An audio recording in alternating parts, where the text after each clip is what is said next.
The idea seems to be that if the House GOP refuses to raise the debt ceiling, a default crisis or gradual government shutdown will ensue, and the public will turn en masse against Barack Obama. The Republican House that failed to raise the debt ceiling would somehow escape all the blame. Then Democrats would have no choice but to pass a balanced budget amendment and reform entitlements, and the Tea Party hobbits could return to Middle Earth, having defeated Mordor.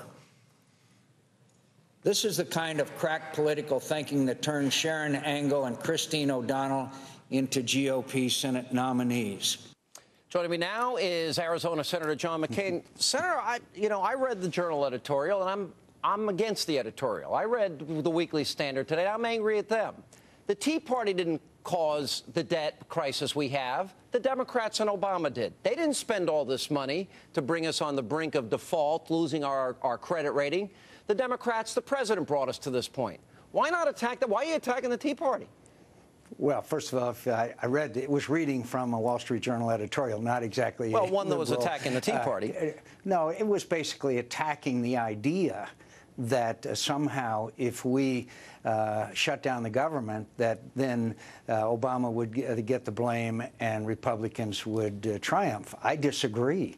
I think that the fact is that if we don't act in the Republican House, and I believe, by the way, that they will, at least I'm certainly hopeful that they will, then the ball will be in President Obama's court and Harry Reid, who has, as you pointed out, one of the most flimsy, transparent, phony spending cut things that I've ever, proposals that I've ever seen. So I wasn't attacking the Tea Partiers or anybody. What I was trying to point out, as the Wall Street Journal was, that we need to act with our own spending cuts, with our own legitimate spending cuts, and that way, then all the pressure will be on the president and the Democrats under Harry Reid. I take a different position. I see the Republicans, literally competing against themselves, which infuriates me a little bit. This president has not put forward a plan. The Tea Party saying, wait a minute, this is why we hired you guys. And they're just saying we wanted cut, cap, and balance, a reasonable, responsible bill. And they're asking, for the Republicans to stand firm on it. So look, I found this as an attack on the Tea Party. And if you're agreeing with it and mentioning Christine O'Donnell or Sharon Angle, it sounds like an attack on the Tea Party. No, primarily, if you read the whole editorial, it was an attack on President Obama and the way that they're trying to shift the blame onto Republicans. And that's also what I said on the floor of the Senate. The president has not come forward with a plan. That's unconscionable. That's the worst aspect of leading from behind. But that doesn't mean that Republicans are relieved of their responsibilities. Look, I've got to tell you this, Sean. There is no way that there is 67 votes in the United States Senate to pass a balanced budget amendment to the Constitution.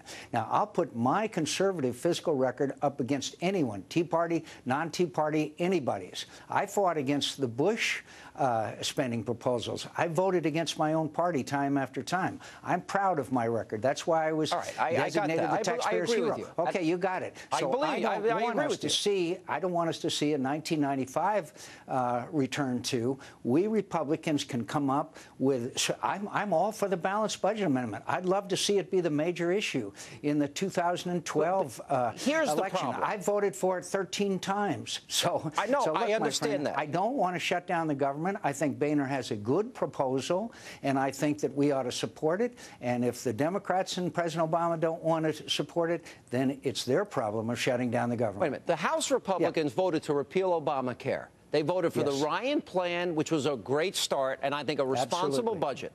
They voted for cut, cap, and balance. Now, 53, every Democratic senator is against the Boehner plan. The president said he would veto the plan. The Democrats have not put forward a plan, and the one Harry Reid's talking about is phony accounting and gutting our Defense Department. So I don't like that either. Here's my problem. We have fallen into the president's trap in this way, in my opinion. He set an artificial deadline. and that catastrophe, crisis, the same rhetoric he used to pass the stimulus, same rhetoric they used to bail out banks, insurance companies, and Wall Street, same rhetoric that he used for Obamacare, and we're buying into this. And I don't think we need to go so fast.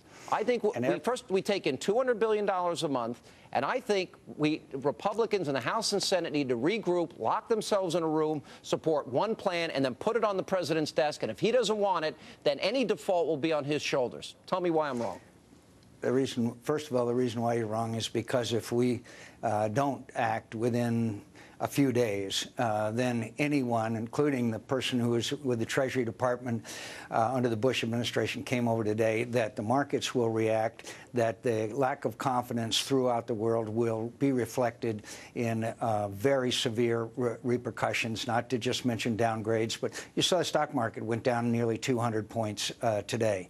And to somehow think that we won't have to pay 40% of our bills is just wrong. Senator, it's just wrong. I am not it's just buying wrong. this. You may agree with that. I respectfully disagree with the fact that we're going to say we're not going to pay 40% of our bills, no matter how we prioritize the money we have remaining. Right, well, first of all, Social Security recipients will be paid.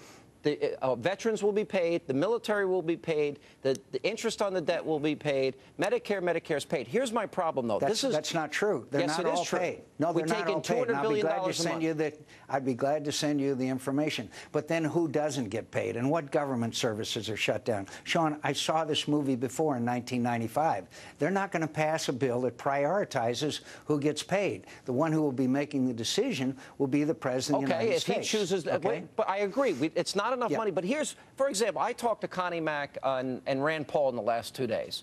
If we would just lock in this year's spending and then cut 1%, this is the Mack Penny plan, lock in 1% decrease every year for 6 years, and then 2 years keep it at 18% of GDP, we have a balanced budget. Does that sound unreasonable? Why we couldn't put that together in 6 days? It doesn't sound to me like it's a lot of courage, because we have to make tough decisions. There are some programs that we should save. We should save veterans all our benefits for our veterans, in my view. You want to cut it 6% over the next 6 years? But that's fine. But wait a minute. But I do not believe in across-the-board cuts. Wait a minute. His plan allows for adjustments. But if Congress, look, let me put it this way, Senator, we are going to have $25 trillion in debt that puts us on a path to becoming Greece. The country's going to burn, and opportunity's going out the window, and we're saying we can't cut 1% a year for 6 years? What I want us to do is put the American people a balanced budget amendment. I want us to cut, and I want us to cap right now. We control 1/3 of the government, not 2/3. And I'm proud of the work that the House has done. I'm proud of the work that Speaker Boehner has done today. I'm proud of Senator McConnell's last option, which would be a committee, and which I know also because I watch you every night, I know that you don't agree with. But it's an equal balance when we only control 1/3 of the government. But again, we have to cut spending. That's the message of the November election. But to shut down the government and take the blame for it is not something that I want to have. Look at the polling data. Look at the polling data, and you'll see. The polling data shows 66% of Americans support cut, cap, and balance. 75% of Americans want a balanced budget amendment. And that's fine. And 95% of us want us to come to some agreement and keep the government functioning, because they believe there are vital functions Americans want of the government of the United States. And they want cuts, and they want the budget balanced, and I'm committed to that. But I say to you that if we shut down the government, that now that the Boehner plan is great. Why do you get the blame? Why would Republicans get the blame when the president he won't take the Boehner plan, he won't take cut, cap, and balance, he hasn't proposed the plan himself? Why wouldn't he not get the blame? I think the Boehner plan is a good, viable option, and you obviously disagree. 53 senators, there's no point to even arguing it, because the president will veto it, and 53 senators sent a letter to Boehner saying no, so I guess it's dead like every other plan. And then it will be his fault. And it is his fault. And the House will have acted with some courage. Republicans in the House will have acted some courage, because these are meaningful spending cuts, and they do not exceed the amount that the debt limit is going to be raised. And so, Senator, we'll fight hard, my friend. I just want to make sure that we're on the same page in this regard. The president caused this problem, not the Tea Party. The president has no plan. I totally agree. The Tea Party supported cut, cap, and balance. I just want the responsibility. This president is not leading. The Tea Party I admire, respect, and appreciate, and they're the ones that gave us a majority in the House of Representatives so we can get something done. I'm proud and appreciative of them. You could say, Senator, if you want, that I told you so. I'll leave it up to you, though. I told you so that the stock market and other financial markets would react if it looks like we're not going to have an agreement. Our debt ceiling, it's inevitable. We've lost our AAA debt rating. I am certain of it. It's sad. It's unnecessary because of the president's spending. But I got to run, Senator. I agree. And some spending before that, my friend.